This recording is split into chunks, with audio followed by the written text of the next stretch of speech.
What's up everyone, welcome back to a brand new video. Today we'll be starting a brand new scenario based on an old one that I've made before. A while ago, I made a video talking about if Broly landed on a Namek. It was a full series, and we saw what would happen, well, if Broly landed on Namek. So today, we're doing something a little bit different. A lot of people on that video were suggesting that I should make one for Goku, having him being sent to Namek instead, and that could actually work out. I just have to change one small detail, and it changes the entire story. Instead of going to Earth, Kakarot is being sent to Namek. We'll be using that prompt and seeing how it affects the entire story. For this video, let's set a like goal of 4,000 likes. If we hit that, I'll continue this with more parts and create a full series. And with all that out of the way, let's begin. Bardock's already suspicious of Frieza. He knows that he's probably going to attack the Saiyan sometime soon, and he wants to make sure Kakarot's at least safe. There's only one way to do it. He needs to send Kakarot to a different planet, at least for the time being. But instead of sending him to Earth, which is a pretty unassuming planet, Bardock decides to send Kakarot to Namek. The good thing is, it's not like it's on anyone's radar yet. Sure, they know of the planet. The Wish Orbs are still rumors now. No one knows that they actually do exist and exist on Namek. So it's not like anyone cares about Namek anyways. He should be safe there. And his decision is made. Kakarot is sent off to Namek. Of course, nothing changes about Bardock's fate. He still ends up facing Frieza, but to no avail. Planet Vegeta is destroyed, and all the Saiyans that were present on the planet are killed as well. But of course, not all the Saiyans are dead. Besides Kakarot, there are others around the universe. We'll be seeing more of them later on. After some time, Kakarot's pod eventually lands on Namek. And of course, this is a huge surprise to all the Namekians there. Cautiously, they go up to the space pod and they find a child in it. And based on what he's wearing and how he looks, he must be a Saiyan. At least according to Guru. They have no idea of who he is or why he's here, but Guru could send something out in deep space. Thousands of energies are extinguished at once. And he senses an evil presence. He sensed this not too long before the space pod landed here. Maybe this is a survivor of whatever just happened. Maybe the Saiyans were wiped out. Although he's not too focused on theorizing about that, he's more focused on figuring out why this child is here, and if it's bad news or anything. Saiyans are known for being hostile and destroying planets after all. What if this kid was sent here for that? As expected, he is quite rowdy too. Of course he's not that powerful, so it's not a concern right now. But this kid must be dealt with somehow. Again, they still don't know why he's here. Maybe it is for a malicious purpose, but it doesn't really seem that way the more they get to see him. If he was actually sent here to destroy the planet or something, why would they send a kid that doesn't even know how to fight yet? Sure, they do know Saiyans are sent out at a young age, but this one, he's not doing anything to them. And given what Guru did sense out in space, maybe he's the last hope for the Saiyans. Maybe he's one of the only survivors. But what do they do about him? Do they send him back out into space? Do they kill him? Or do they keep him here and try and raise him somehow? Guru places a hand on the child's head. He could sense some sort of anguish, getting a feel for one of the things Kakarot saw before he was sent here. It seemed like some sort of final goodbye from his parents maybe, and his name, he knows it now, it's Kakarot. So just like he thought, this is a survivor. He's not here for a malicious purpose. At least, not yet. Knowing how Saiyans are, he might grow up to be that way, but maybe they could change that. It would be nice to have a strong warrior around after all. Of course they do have people like Nail and other warrior Namekians. But imagine a Saiyan protecting the planet, protecting Guru and the Dragon Balls. Maybe they could change the Saiyans' ways. The Namekians are peaceful after all. It's not like they're just going to kill a random child that comes here even though he seems like a threat. They're pragmatic, they're smart. They know this is the better solution. They could give him a traditional Namekian name, but it seems more fitting for him to stay named Kakarot. He's got to keep at least some of his Saiyan identity after all. So, what now? It's going to be kind of odd raising him, although the Namekians might have a good time doing it. Not only are they very knowledgeable, but they're also pretty strong. They could teach him great things, not only in terms of knowledge, but in terms of fighting abilities. And most importantly, they can create a good Saiyan. Instead of the ruthless warmongers that are known around the galaxy, they can create one that defends peace. Growing up in this different environment will definitely help. But who will help raise him? Guru can't do all the work, but his right-hand man can, Nail. Nail could help train this kid at least, and in terms of knowledge, they have people like Mori and other elder Namekians that could help teach him. He'll also be growing up alongside plenty Namekian children too. So he won't be lonely. This might actually work. And it's decided. Guru thinks they should raise this child. If not for them, then the entire universe. Whatever threat destroyed the Saiyans might actually be coming to them soon enough. Who knows? The Saiyan could be their last hope after all, if that does end up happening. And even if nothing happens, hey, there's still another strong fighter. So the child is sent off to be raised by Nail, as well as the other Namekians around him. Immediately they realize it's a great idea to send him with a warrior Namekian. He is a rowdy child, and it's not like he's going to be hitting his head here and turning good. It's going to be completely nurture that turns him good. Well, at least they hope so. They could overpower his Saiyan nature as long as they try. It's hard to keep this child calm, but they're able to discipline him. And as he grows and learns more, he does show this discipline. He does keep some of his Saiyan nature though, but he's becoming more kind-hearted. As kind-hearted as a Saiyan could be. With all this, they're going to end up creating something really special. He's not going to be like a traditional evil Saiyan, but he's not going to be wholly pure like Goku either. It's a completely new personality. Kakarot, the Saiyan raised by Namekians. It's a unique experience for the Namekians to raise him, and as he grows more and more, they see that this is actually working. Thanks to how great Saiyan's memories are, Kakarot does remember Bardock and Gine and everything. He knows what happened to him, he knows why he was here, and he knows everything from his childhood. And with great Namekian knowledge, he's really smart too. Not just in terms of his battle smarts, but his education. And with all his memories in mind, he does have a goal. He doesn't know all the details, but he knows his planet was destroyed. He wants to know who it was that was responsible, and he wants to find them and seek vengeance. Not primarily for selfish reasons, but more so for justice. This is the Namekian side of him shining through. As a Saiyan, he wants vengeance, but as a Namekian, he wants that justice. But he also wonders, are there any others like him? Any other Saiyans that ended up surviving somehow? No one really knows. And he continues living his early life thinking about these things. He and Nail grow a lot closer. Nail is pretty much a father figure to him after all. With Guru there as well, kind of being like a grandfather, I guess. But Nail's also his teacher primarily. Kakarot's grown exponentially as a fighter, not only in terms of his pure strength, but his techniques.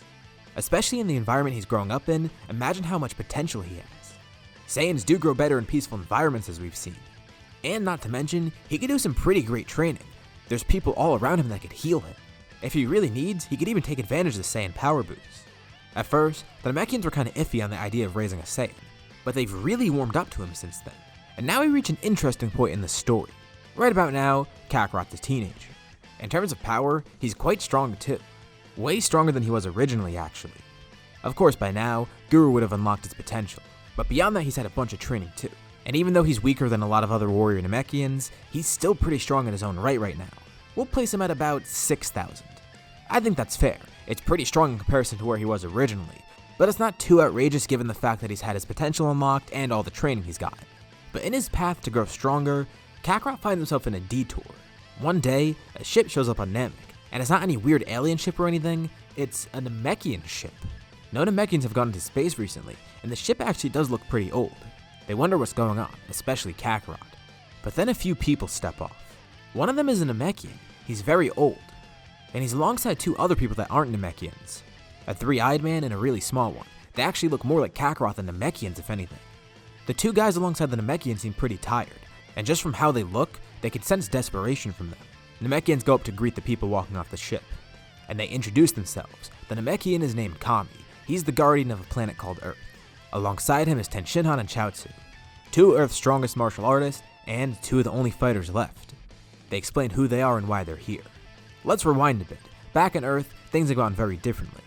Without Goku being part of the story, a lot of things definitely would change. Krillin still ends up going with Roshi to train, and even though the Red Ribbon Army was a threat, they were eventually defeated. Krillin ended up growing stronger and stronger as a martial artist. Of course, still training under Master Roshi. Eventually in a tournament, he crossed paths with Tenshinhan, where he ended up losing. The Crane School was just too superior, but amidst this bickering, a new enemy arose, someone who was reawakened by the Pilaf Gang. Long before, the Pilaf Gang had their Dragon Ball stolen by the Red Ribbon Army. They never actually got to summon Shenron. But now they have a weapon. They've reawoken King Piccolo. Of course, without Goku there, fighting King Piccolo was a lot harder. Since they were going after tournament contestants, Krillin was one of the first people killed. Roshi tried to seal Piccolo away, but ended up dying, as did Master Shen at the Crane School. The two of them put aside their differences to try and stop this threat, but nothing worked. Of course, Kami saw what was going on, and since the two were life-linked, he considered killing himself in order to kill King Piccolo. They don't even have Dragon Balls anymore. Shenron was killed by Piccolo. But he had a better idea, something that actually needed him to be alive. There were still two strong martial artists left, and even though they were misguided, they're working for a good cause. Earth is currently being ruled by King Piccolo, and these two seem to be the only hope for Earth. It was Tenshinhan and Chaozu. Kami ended up getting a hold of them, bringing them up to the lookout, and even training them. And they did see some growth, but still, there were a few issues. For one, they weren't growing fast enough. At this rate, more and more people would die. Tenshinhan and Chaozu felt guilty about it, as if they could work faster and try and save Earth somehow. Even though it wasn't their fault, they still felt responsible for it. But also there was another factor. Even if they did end up saving Earth against King Piccolo, all the destruction wouldn't be reversible. There would be no Dragon Balls to stop anything. If King Piccolo died, Kami would die. They don't want to risk trying to seal him. They actually need to kill him. because if they seal him, he could just be reawoken again. And that's even if sealing works. But if they kill him, it's not like Kami can create more Dragon Balls. But if he creates more right now, well, King Piccolo will just get them and kill Shenron again. And that gave Kami an idea, a solution. He needs to go to his home planet, Namek, and that's what brought them here now. They wanted to get the Dragon Balls, but also wanted to see if they knew a way to grow stronger. They're also pretty amazed to see Kakarot here. They think he's a human at first, but he doesn't know what they're talking about. He introduces himself. He's a Saiyan. Yeah, he's not like the other Namekians. But being raised by them and taken in by them, he essentially is one at heart. And of course, he and all the Namekians are shocked to hear about this. An evil Namekian going around killing people, destroying an entire planet. Of course, this hits home with Kakarot. And luckily, it seems that the Namekians will be able to help. And even though they were pretty bad before, Kami is glad to see Tenshinhan and Chaozu's growth. Even though it did take these dire conditions to actually make them become good, it's good that they're not misguided anymore. They're working for a noble cause, and they're growing stronger while they're at it. Hopefully once this is all reversed, the Crane School can learn and turn away from these misguided feelings. Kakarot leads the two Earthlings back to Guru's place, while Kami goes to get Dragon Balls with other Namekians. And along the way, Kakarot learns more about the two of them, as well as what's happened on Earth. And he tells them about himself. He assures them that they came to the right place. The Namekians are very hospitable people, and especially with Kami with them, they would definitely be helping one of their own. But they're still confused. Where's Kakarot taking them? Well, he knows they have some great potential. From what Kami said, they sound like great fighters and martial artists. They can become really strong. And the answer to that is Guru. They're brought to Guru, and Guru begins looking into them. He can sense that the two are misguided, but these misguided ways are being overpowered by their noble desire to help protect Earth. They're changing, and they seem to be the last hope for that planet. Guru would be glad to help. He unlocks both of their potentials, making them exponentially stronger than they were before. Even they're surprised at their own strength, never having expected this. It makes Kakarot happy to see it too.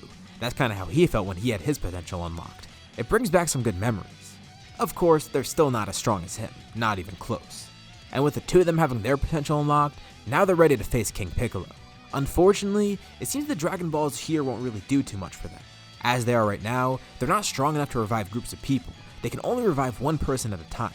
Kami is saddened to hear about this at first, thinking that they have no shot, but then Tenshinhan and Chaozu come back, much stronger than before. This is actually kind of perfect. Even though they can't revive the people here, things will still work out. With this newfound strength, Tenshinhan and Chaozu can defeat King Piccolo. And with the Dragon Balls, Kami used the ones here on Namek to unlink him with Piccolo. This way, they can kill King Piccolo without killing him, and after they kill him, Kami will create a new set of Dragon Balls, using them to wish everyone back. It seems this crisis was averted, and they thank the Namekians. Tenshinhan and Chaozu thank Kakarot too. This seems like a great place, and they'd love to see these people again, and if they ever need anything, just let the Earthlings know. Not that they can really do too much, but still, the offer is there. And with that, they say their goodbyes. Now I know a lot of you want to see the stuff from Z, but it still is important for me to cover the stuff from Dragon Ball. I can't just forget everything on Earth. And I feel like this would be a realistic turn of events without Goku there. It covers those first few arcs of Dragon Ball, covers what's happening with the Earthlings, and most importantly, brings the Earthlings and Kami into the story. But now we're getting to what I'm sure all of you are waiting for. More time passes. Kakarot of course continues his training, living life normally on Namek. Now that he's a young adult, he's learning more about the universe around him. He actually has a lot of aspirations too. He'd love to visit some different planets, not only to see them, but also to learn from them. Maybe there's other techniques he could pick up, more people he can meet. He'd love to go to Earth someday too. And he's really interested in exploring space. He's even considering taking a grand tour, if you will. No, not a good joke? Okay, whatever. But it's not all happy. He still wants to figure out what happened with Planet Vegeta, and he hopes that he eventually gets some answers. That's one of the reasons he wants to venture out. He wants to figure out who did it. He can search for strong powers around the universe, not only growing stronger himself, but also figuring out a way to get vengeance. And at one point, he actually does sense a strong power out in space. And it feels malicious. Guru can sense it coming too. It's one strong person heading right to Namek. But something about this power weirds Kakarot out. It's familiar in a way. But then he realizes, wait, what if it's another Saiyan coming to Namek? He's trying to rack his brain. The thing is, he never knew who to sense power before, so he doesn't know who to compare this to. But the power is somewhat similar to his own in a way. Like, it's a Saiyan. Or maybe someone who's blood related. Out in space, the person getting closer and closer to Namek is Raditz. He'll drag his brother along with the Saiyans by force. And with that, we'll leave off here for now. So, what do you guys think is going to happen next? What do you think will happen with Raditz? And do you think Earth will be involved anymore at all? What do you think will happen with Frieza? Leave any thoughts and suggestions in the comments below. I'll be sure to check them out to see what you guys think. As always, if you liked the video, be sure to drop a like. And let's try at that like goal from the beginning of the video so we can get another part of this series. If you haven't already, why not subscribe? as well as hitting the bell icon so you're notified about any future parts of this What If, or any other videos that I upload on my channel. Anyways, thank you all for watching, and I'll see you all in my next video.